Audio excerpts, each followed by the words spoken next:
Welcome to my channel. Try to hear the latest story. She leaned across the table at the rooftop bar, swirling her cocktail with a little too much drama. "Give me one good reason to stay with you," she said, eyes sparkling under the string lights like this was some playful game. Instead of going back to him, I set my drink down slowly, letting the ice clink against the glass. The city hummed below us, traffic lights blinking in slow motion. I'd booked this place because she once mentioned wanting to watch the sunset from up high. Now the sun was gone, and so was whatever illusion we'd been living under. I looked at her for a long moment, then asked quietly, "Can you give me one reason I should stay with you?" Her smile faltered. She opened her mouth, closed it, then laughed like I'd told a joke that wasn't funny. I signaled the server, asked for the check. When it came, I calculated my half down to the cent, left cash on the tray, and stood. "Enjoy the view," I said, and walked to the elevator without looking back. 3 days later, the intercom buzzed at 2 a.m. I checked the camera feed. My girlfriend stood in the lobby of my building, mascara streaked, hair damp from the late summer drizzle. She clutched a duffel bag against her chest like a shield. I let her up. When I opened the door, she tried to step straight into my arms, but I stayed in the doorway, arms loose at my sides. She stopped short, confusion flickering across her face. "I messed up," she whispered. "Please just let me in. I have nowhere else tonight." I didn't move. "You can't stay here." She blinked, tears welling again. "You don't mean that." "I do." We had been together 4 years. In the beginning, she told everyone I was her calm after the storm. Her previous boyfriends had been loud, jealous, always picking fights in public. I was the opposite.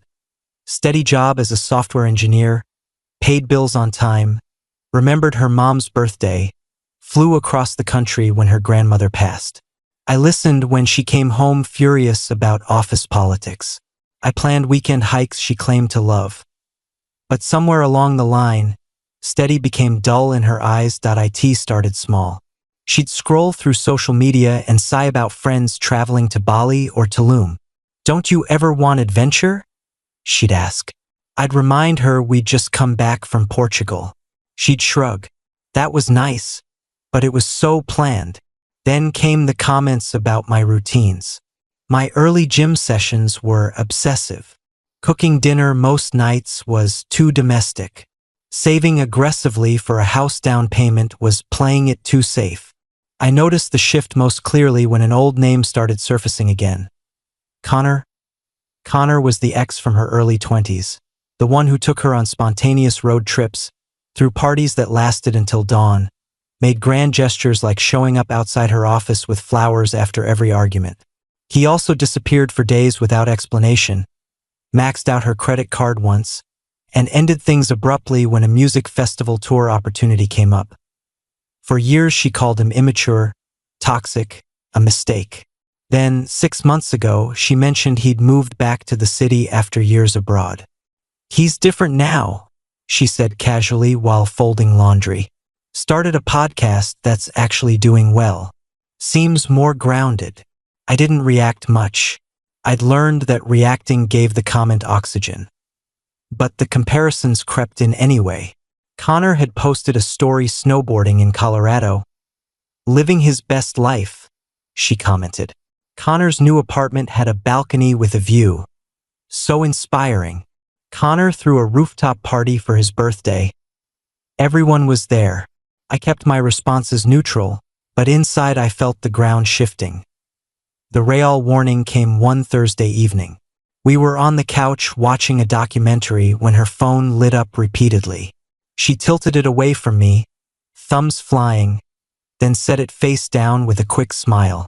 Just Lauren freaking out about her date. Lauren had moved to Seattle 2 months earlier. I didn't confront her. I just noted it, the way you note a crack in a foundation and decide whether it's structural yet. I wanted to believe we could course correct, so I planned a special weekend.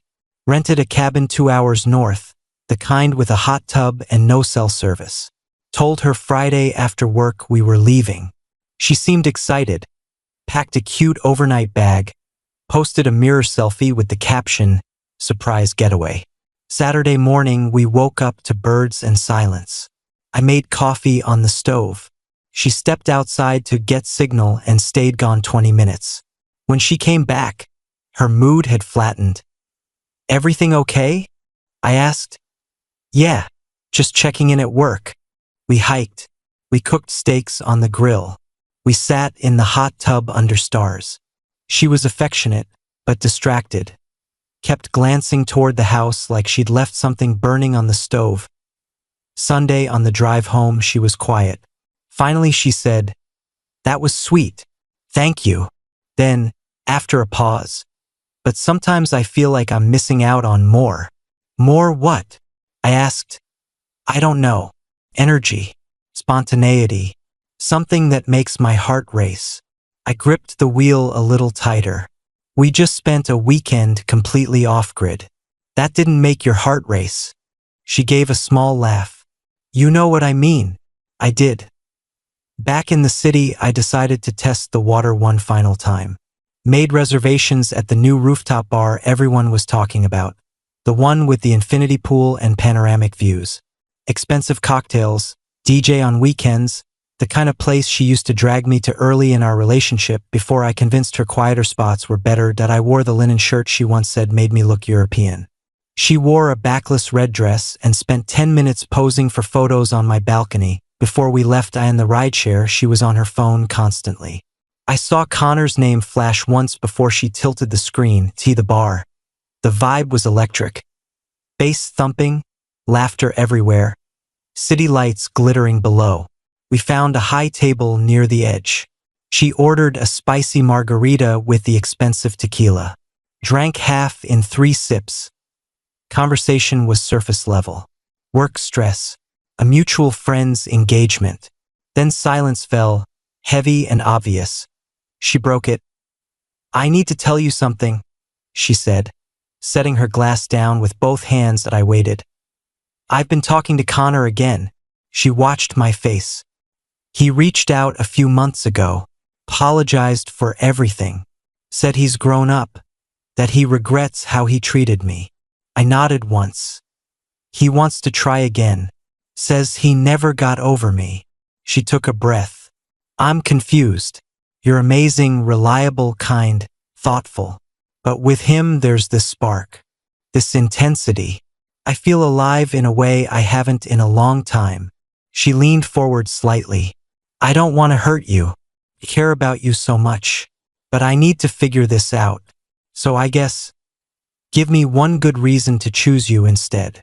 The words hung between us like smoke, that I felt something inside me settle. Like sediment finally reaching the bottom of a lake. Clear. Still. I didn't argue. Didn't ask how long this had been going on. Didn't point out the thousands of ways I'd shown up for her while Connor had vanished. I just looked at her and asked, "Can you give me one reason I should stay?"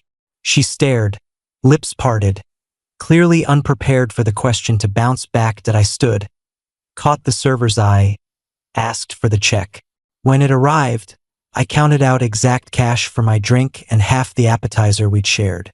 Left it neatly folded under the salt shaker. She watched, incredulous. "You're leaving. You wanted a choice," I said. "You just made it."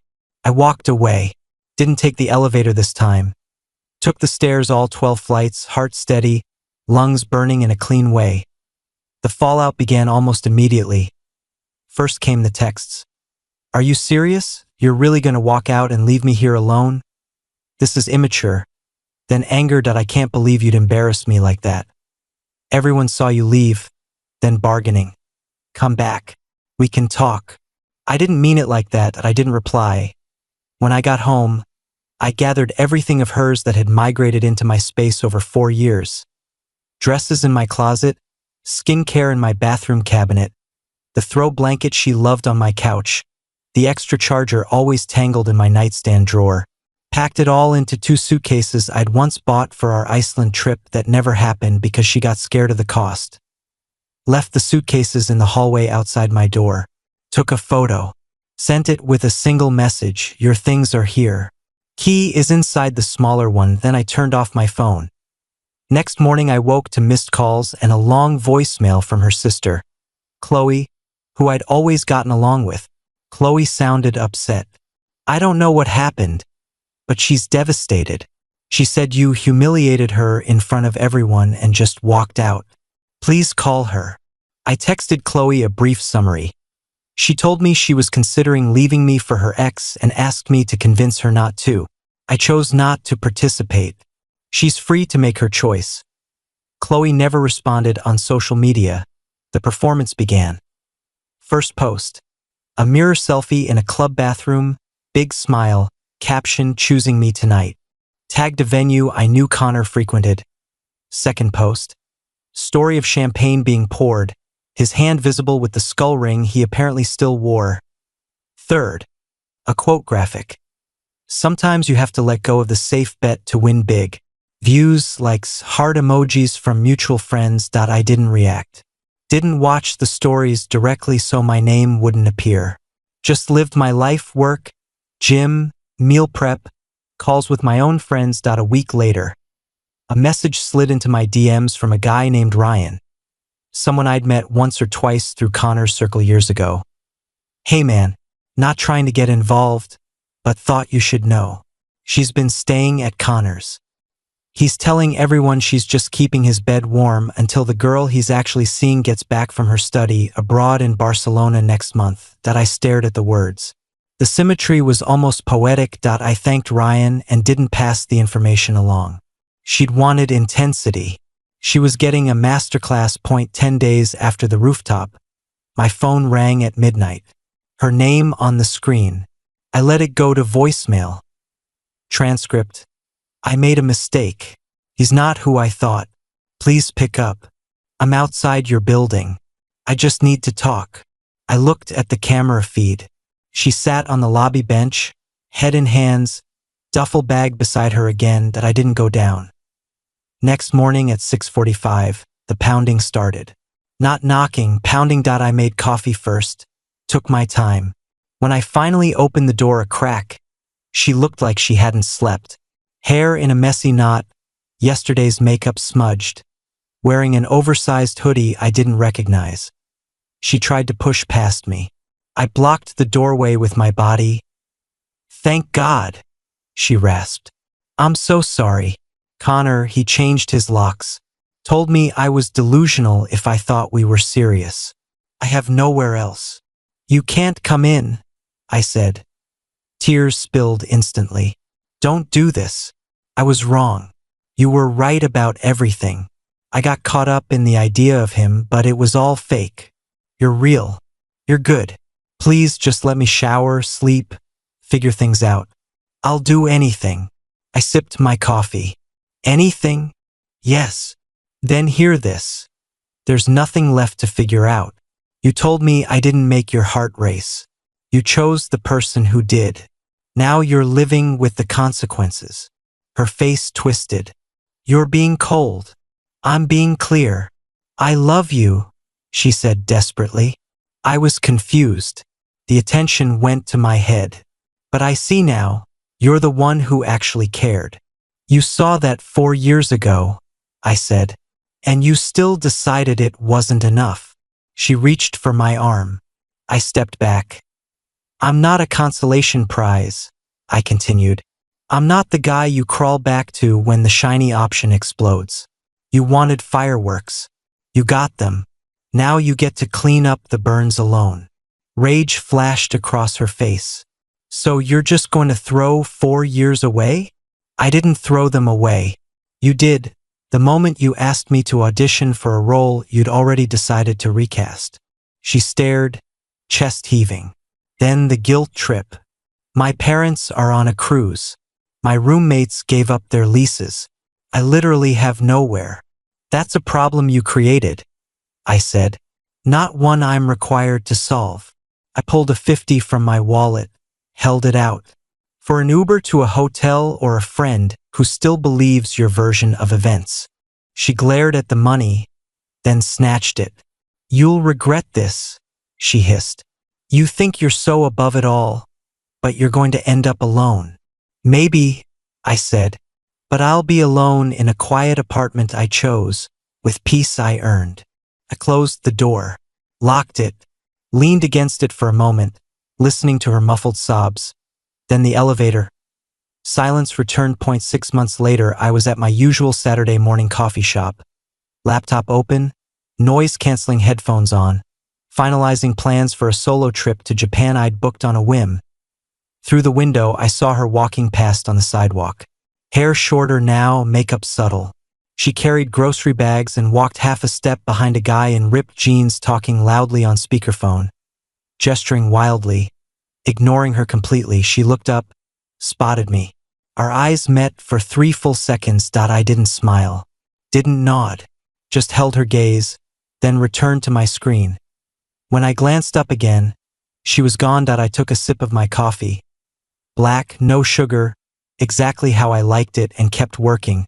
Some choices you never have to justify twice.